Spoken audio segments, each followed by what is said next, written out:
आज मैं आपको एक बहुत ही मजेदार कहानी सुनाने जा रही हूँ। एक गुलाम हरदम लोगों की बाट जोता रहता था ताकि उन्हें अपना दुखड़ा सुना सके। वो बस ऐसा ही था और बस इतना ही कर सकता था। एक दिन उसे एक अक्लमंद आदमी मिल गया। मान्यवर, वह उदास स्वर में रोते हुए बोला। उसके गालों पर आंसुओं की धारा बह रही थी।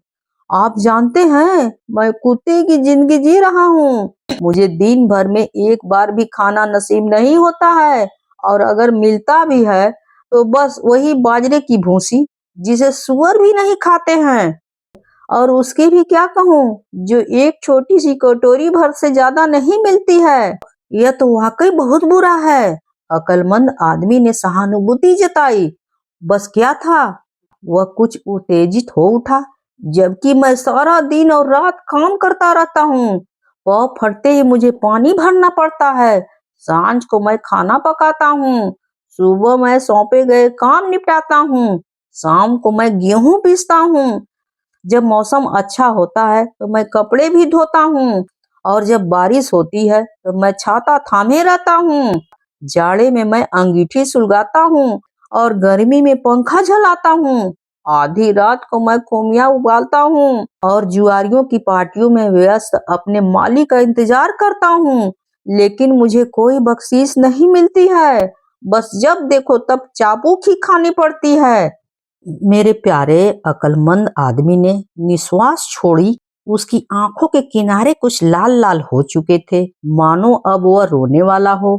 मैं ऐसे नहीं जी सकता मान्यवर, मुझे कोई न कोई उपाय ढूंढना ही होगा।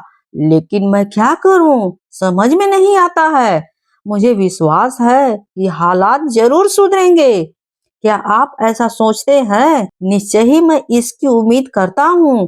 लेकिन अब जबकि मैंने आपको अपना दुखड़ा सुना ही दिया है और आपने इतनी हमदर्दी के साथ मेरा हौसला बढ़ाया है, मैं पहले से बेहतर महसूस कर रहा हूँ। इससे जाहिर होता है कि अभी भी दुनिया में इंसाफ है। हालांकि थोड़े ही दिन बाद वह फिर उदासी से भर उठा और अपना दुखड़ा सुनाने के लिए किसी दूसरे आदमी से मिला। मान्यवर, उसने आंसू बहाते हुए संबोधित किया। आप जानते हैं, मैं जहाँ रहता हूँ वहाँ सुअर बाड़े से भी बदतर है। मेरा मालिक मुझे आदमी नहीं समझता है। वो अपने कुत्ते को मुझसे 10,000 गुना बेहतर समझता है। उसका सत्यानाश हो। दूसरे व्यक्ति ने इतने जोर से गाली दी कि गुलाम भौचक्क रह गया।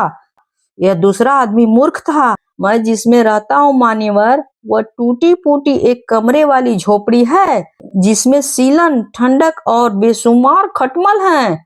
ज्यों ही मैं सोने जाता हूँ वे काटने लगते हैं।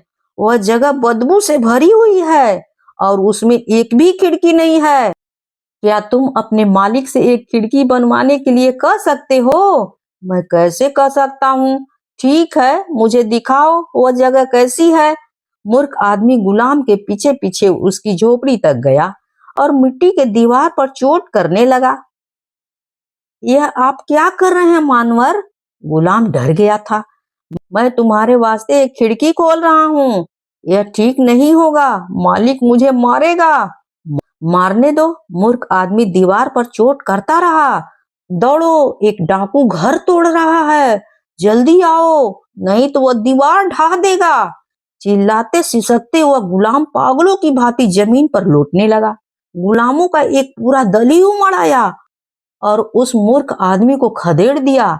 इस हल्ले गुल्ले को सुनकर जो सबसे आखिरी में धीरे धीरे बाहर आया, वह मालिक था।